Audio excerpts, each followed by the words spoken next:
ঘটনায় প্রত্যেকটি মহলে অস্বস্তিটাই স্বাভাবিক। মৌলবাদ যখন তার শক্তি বাড়ে বা বাড়ায় বা বাড়ানো হয়, তখন বিপদ কিরকম হয় বাংলাদেশ থেকে বোঝা যাচ্ছে, জ্বলছে।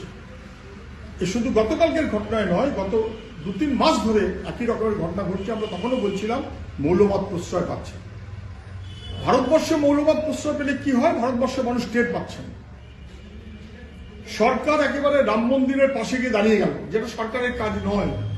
তাতে একটা অংশের মানুষ শঙ্কিত হচ্ছে। সংখ্যাগুরু সাম্প্রদায়িকতা খুব বিপজ্জনক, সেটা ভারতবর্ষ দেখলে আমরা এবং বুঝি।